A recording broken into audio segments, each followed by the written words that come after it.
Josué, chapitre 6. Jéricho était fermé, barricadé devant les Israélites. Personne n'en sortait et personne n'y entrait.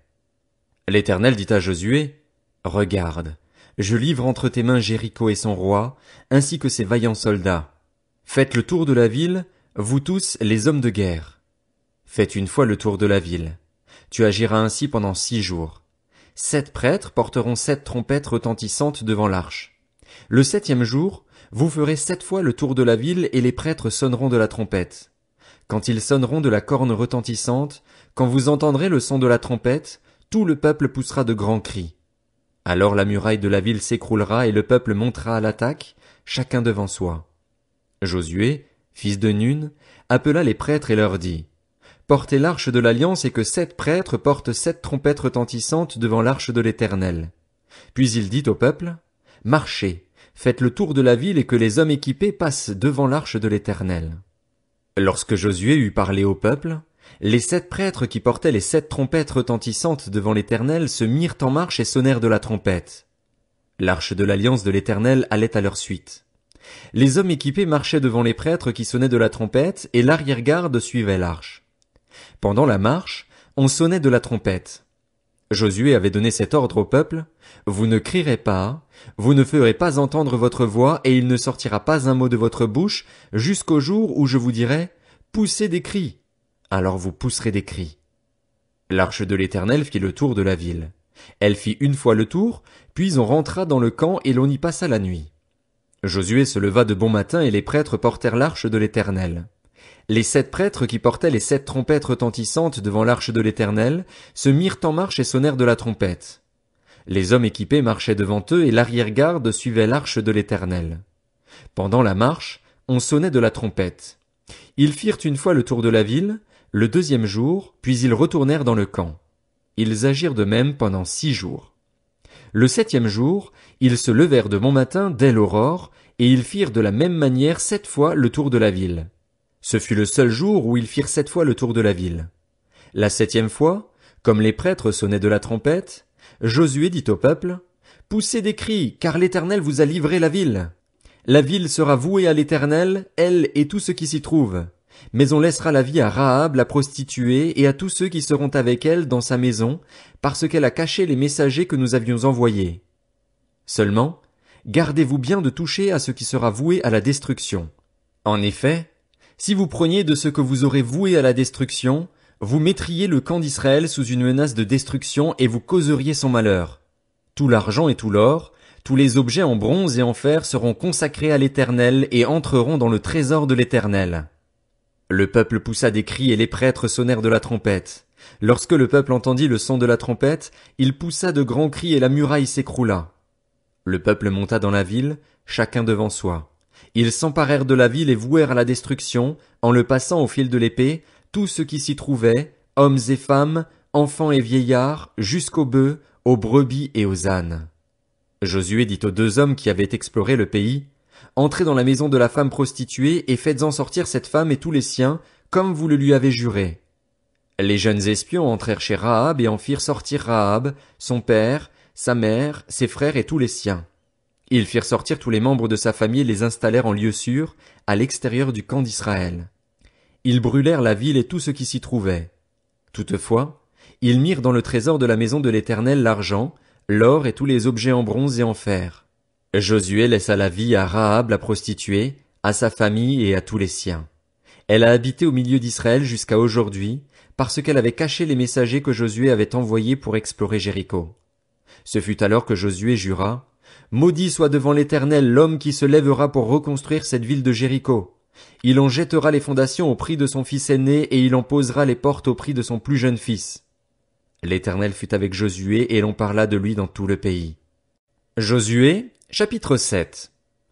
Les Israélites commirent un acte d'infidélité au sujet des biens voués à la destruction. Akan, fils de Carmi, petit-fils de Zabdi et descendant de Zérar, de la tribu de Juda, prit des biens ainsi consacrés, et la colère de l'Éternel s'enflamma contre les Israélites. De Jéricho, Josué envoya des hommes vers Haï, qui est situé près de Beth-Aven, à l'est de Béthel. Il leur dit, « Montez explorer le pays. » Ces hommes montèrent explorer Haï. De retour vers Josué, ils lui dirent, « Il est inutile de faire monter tout le peuple à l'attaque, 2000 ou 3000 hommes suffiront pour battre Haï. Ne donne pas cette fatigue à tout le peuple, car eux sont en petit nombre. » Ainsi, 3000 hommes environ se mirent en marche, mais ils prirent la fuite devant les habitants d'Haï. Les habitants d'Haï leur tuèrent environ 36 hommes. Ils les poursuivirent depuis la porte de la ville jusqu'à Shebarim et les battirent à la descente. Le peuple perdit courage, il se liquéfia. Josué déchira ses vêtements et se prosterna jusqu'au soir, le visage contre terre, devant l'arche de l'Éternel. Il était avec les anciens d'Israël, et ils se couvrirent la tête de poussière. Josué dit, « Ah, Seigneur éternel, pourquoi as-tu fait passer le Jourdain à ce peuple? Est-ce pour nous livrer entre les mains des Amoréens et nous faire mourir? Si seulement nous avions su rester de l'autre côté du Jourdain. De grâce, Seigneur, que dirais-je maintenant qu'Israël a pris la fuite devant ses ennemis? Les Cananéens et tous les habitants du pays l'apprendront.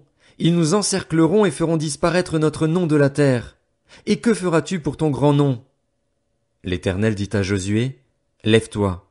Pourquoi restes-tu ainsi prosterné? Israël a péché. Ils ont violé mon alliance, celle que je leur ai prescrite. Ils ont pris des biens voués à la destruction. Ils les ont volés et ont menti, et ils les ont cachés parmi leurs affaires. Ainsi, les Israélites ne peuvent plus résister à leurs ennemis. Ils prendront la fuite devant eux, car ils sont sous une menace de destruction. Je ne serai plus avec vous si vous n'éliminez pas l'objet voué à la destruction du milieu de vous. Lève-toi, consacre le peuple. Tu ordonneras, consacrez-vous pour demain, car voici ce que dit l'Éternel, le Dieu d'Israël. Il y a un objet voué à la destruction au milieu de toi, Israël. Tu ne pourras plus résister à tes ennemis, jusqu'à ce que vous l'ayez enlevé du milieu de vous. Vous vous approcherez le matin par tribu, et la tribu que désignera l'Éternel s'approchera clan par clan, le clan que désignera l'Éternel s'approchera famille par famille, puis la famille que désignera l'Éternel s'approchera homme par homme.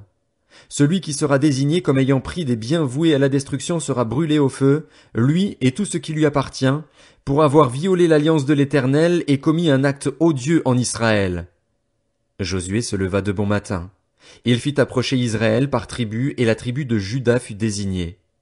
Il fit approcher les clans de Juda, et le clan de Tsérar fut désigné. Il fit approcher le clan de Tsérar, famille par famille, et Zabdi fut désigné. Il fit approcher la famille de Zabdi homme par homme, et Akan, fils de Carmi, petit-fils de Zabdi et descendant de Tsérar, de la tribu de Juda, fut désigné. Josué dit à Akan, « Mon fils, donne gloire à l'Éternel, le Dieu d'Israël, et rends-lui hommage. Dis-moi donc ce que tu as fait, ne me le cache pas. » Akan répondit à Josué, « Il est vrai que j'ai péché contre l'Éternel, le Dieu d'Israël, et voici ce que j'ai fait. J'ai vu dans le butin un beau manteau de Shinéar, 200 pièces d'argent et un lingot d'or de près de 600 grammes. J'en ai eu envie et je les ai pris. Ils sont cachés dans la terre, dans ma tente, et l'argent est dessous. » Josué envoya des hommes qui coururent à la tente. Les objets étaient bien cachés dans la tente d'Akan, et l'argent était bien dessous. Ils les prirent dans la tente, elles les apportèrent à Josué et à tous les Israélites et les déposèrent devant l'Éternel. Josué et tout Israël avec lui prirent Akan, fils de Tsérar, l'argent, le manteau, le lingot d'or, les fils et les filles d'Akan, ses bœufs, ses ânes, ses brebis, sa tente et tout ce qui lui appartenait. Ils les firent monter dans la vallée d'Accor. Josué dit, « Pourquoi as-tu causé notre malheur? L'Éternel causera ton malheur aujourd'hui. » Et tout Israël lapida Akan. On les brûla au feu, on les lapida et l'on éleva sur Akan un grand tas de pierres qui subsiste encore aujourd'hui. L'Éternel renonça alors à son ardente colère. C'est à cause de cet événement qu'on a appelé jusqu'à aujourd'hui cet endroit Vallée d'Accor. Josué, chapitre 8. L'Éternel dit à Josué, « N'aie pas peur, ne te laisse pas effrayer. Prends avec toi tous les hommes de guerre et lève-toi, monte attaquer Haï. Regarde, je livre entre tes mains le roi d'Haï et son peuple, sa ville et son pays. Tu traiteras Haï et son roi comme tu as traité Jéricho et son roi. Toutefois, vous garderez pour vous le butin et le bétail. Place une embuscade derrière la ville. » Josué se leva avec tous les hommes de guerre pour monter attaquer Haï. Il choisit 30 000 vaillants hommes, qu'il fit partir de nuit et auxquels il donna cet ordre. « Écoutez, vous vous mettrez en embuscade derrière la ville. Ne vous éloignez pas beaucoup de la ville et soyez tous prêts. De mon côté, avec tout le peuple qui m'accompagnera, nous nous approcherons de la ville. Quand ils sortiront à notre rencontre comme la première fois, nous prendrons la fuite devant eux. Ils nous poursuivront jusqu'à ce que nous les ayons attirés loin de la ville, car ils se diront, ils fuient devant nous comme la première fois. Et nous prendrons la fuite devant eux. Vous quitterez alors votre cachette et vous vous emparerez de la ville, et l'Éternel, votre Dieu, la livrera entre vos mains. Quand vous aurez pris la ville, vous y mettrez le feu. Vous agirez comme l'Éternel l'a dit, c'est l'ordre que je vous donne. Josué les fit partir et ils allèrent se placer en embuscade entre Béthel et Haï, à l'ouest d'Haï. Quant à Josué, il passa cette nuit-là au milieu du peuple.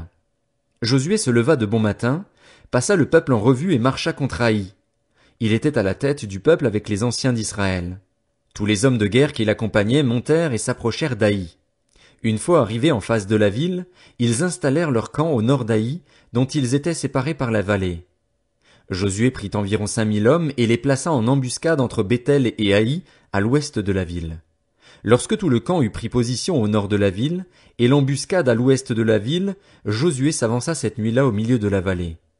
Lorsque le roi d'Haï vit cela, les habitants d'Haï s'empressèrent de se lever et sortirent à la rencontre d'Israël pour le combattre. Le roi se dirigea avec tout son peuple vers un endroit fixé, du côté de la plaine, sans savoir qu'il y avait derrière la ville une embuscade contre lui. Josué et tout Israël firent semblant d'être battus devant eux et s'enfuirent par le chemin du désert. Alors tout le peuple qui était dans la ville se rassembla pour se mettre à leur poursuite. Ils poursuivirent Josué et furent ainsi attirés loin de la ville. Tous les hommes d'Haï et de Béthel, sans exception, sortirent contre Israël. Ils laissèrent la ville ouverte et poursuivirent Israël. L'Éternel dit à Josué, « Tends vers Haï le javelot que tu tiens, car je vais la livrer en ton pouvoir. » Josué tendit le javelot qu'il tenait vers la ville. Dès qu'il eut tendu la main, les hommes en embuscade sortirent rapidement de l'endroit où ils étaient. Ils pénétrèrent dans la ville, s'en emparèrent et s'empressèrent d'y mettre le feu. En regardant derrière eux, les habitants d'Haï virent la fumée de la ville monter vers le ciel, et ils ne purent se sauver d'aucun côté. Le peuple qui fuyait vers le désert se retourna contre ses poursuivants. En effet, Josué et tout Israël, voyant que la ville avait été prise par les hommes de l'embuscade, et que la fumée de la ville montait, se retournèrent et battirent les habitants d'Haï. Les autres sortirent de la ville à leur rencontre et les habitants d'Haï furent cernés de tous côtés par Israël. Israël les battit sans leur laisser un survivant ni un fuyard. Ils prirent le roi d'Haï vivant et l'amenèrent à Josué. Lorsqu'Israël eut fini de tuer tous les habitants d'Haï dans la campagne, dans le désert où ceux-ci l'avaient poursuivi, en les passant jusqu'au dernier au fil de l'épée, tout Israël revint vers Haï et la frappa du tranchant de l'épée. Il y eut au total 12 000 personnes tuées ce jour-là, hommes et femmes confondus, tous habitants d'Haï. Josué ne retira pas la main qu'il tenait tendue avec le javelot tant que tous les habitants ne furent pas exterminés. Toutefois, Israël garda pour lui le bétail et le butin de cette ville, conformément à l'ordre que l'Éternel avait donné à Josué. Josué brûla Haï et en fit pour toujours un tas de ruines qui subsistent encore aujourd'hui. Il fit pendre le roi d'Haï à une potence et l'y laissa jusqu'au soir. Au coucher du soleil, Josué ordonna qu'on descende son cadavre du bois. On le jeta à l'entrée de la ville et l'on éleva sur lui un grand tas de pierres qui subsiste encore aujourd'hui. Alors Josué construisit un autel en l'honneur de l'Éternel, le Dieu d'Israël, sur le mont Ébal, comme Moïse, le serviteur de l'Éternel, l'avait ordonné aux Israélites. Il le construisit en respectant ce qui est écrit dans le livre de la loi de Moïse, c'était un autel en pierre brute, qu'on ne travailla pas avec le fer. Ils y offrirent des holocaustes à l'Éternel et ils présentèrent des sacrifices de communion. Là, Josué écrivit sur les pierres une copie de la loi que Moïse avait écrite devant les Israélites. Tout Israël, avec ses anciens, ses officiers et ses juges, se tenait des deux côtés de l'arche, devant les prêtres, les Lévites, qui portaient l'arche de l'alliance de l'Éternel. Les étrangers, comme les Israélites de naissance, étaient là, une moitié du côté du mont Garizim, l'autre moitié du côté du mont Ébal, conformément à l'ordre qu'avait précédemment donné Moïse, le serviteur de l'Éternel, pour bénir le peuple d'Israël. Josué lut ensuite toutes les paroles de la loi, les bénédictions et les malédictions, suivant ce qui est écrit dans le livre de la loi. Il lut la totalité de ce que Moïse avait prescrit devant toute l'assemblée d'Israël, avec les femmes et les enfants ainsi que les étrangers qui vivaient au milieu d'eux.